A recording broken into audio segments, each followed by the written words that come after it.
Hello everyone and welcome back to Strange Wonders. As always, I'm your host Mr.G. So, in today's episode, we're talking about the biggest of the fish, lizard, amphibian, frog things. What? We're talking about giant salamanders. Giant salamanders is any salamander in the family Cryptobranchidae. They're amphibians, they're carnivores, they're described in 1826, and they're found in Asia and North America. Giant salamanders look like giant salamanders.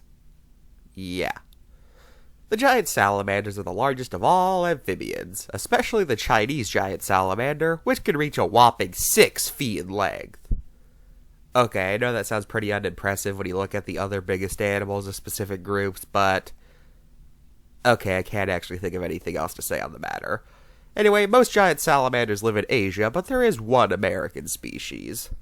It's known as the hellbender, which is probably the most metal name I have ever heard in the animal kingdom.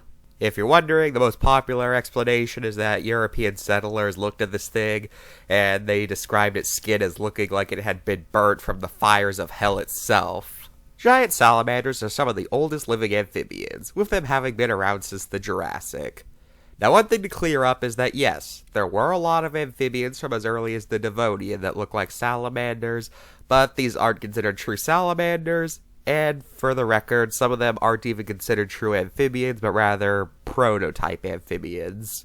When it comes to breeding, males will wait in a special breeding den for females to come in and lay her eggs. Afterwards, the male will chase her out and start protecting the eggs from predators, including other giant salamanders. During this period, the only thing that he will tolerate are females willing to add more eggs to the pile. But, in addition to that, during recent years, it was discovered that they will also allow in a single smaller male in, although scientists still aren't sure of the reasons. But I think we are. Oh yeah, one more thing. Giant salamanders make noises that sound like a baby crying. I'm not kidding. Okay, let's look at the cards. Okay, the giant salamander card in Strange Wonders is fine. Can't really find anything wrong here. It does its job quite well, doesn't make any errors. So yeah, this one gets a 10 out of 10. But this is a double feature video. Another cross-series double feature. In addition to the giant salamander card, there's also a hellbender card. And guess what? For the first time in Mr.G history, we have a card whose very placement is an error. Yes, really. You see, as you can probably tell, this guy is listed in Toxic Terrors. Why?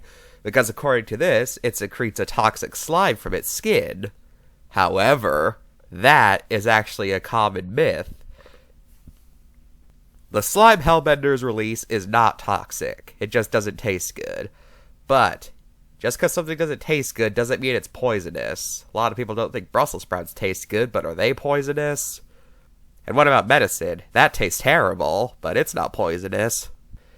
The only reason people even thought the Hellbender was poisonous was because in the 70s this guy saw his dog try to bite one, but then it spit it out. So yeah, the entire basis for this theory was because a dog didn't eat something. Brilliant evidence there. So yeah, for the very first time, I have to deduct a point for a creature's series placement.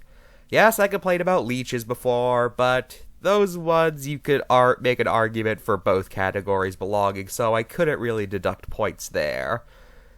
But, since this one's in the wrong series objectively, this one loses 5 points. Does that seem harsh? I don't care. So yeah, Hellbender gets a 5 out of 10.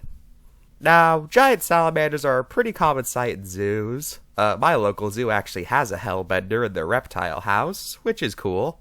But unfortunately, the 2 Asian species of giant salamanders are endangered, with the Chinese giant salamander especially so. Why is that? Typical reasons like pollution and things like that. But in addition to that, the Chinese giant salamander is considered a delicacy. So as such, it tends to get overhunted, and since these things don't really have a way to defend themselves against humans, yeah.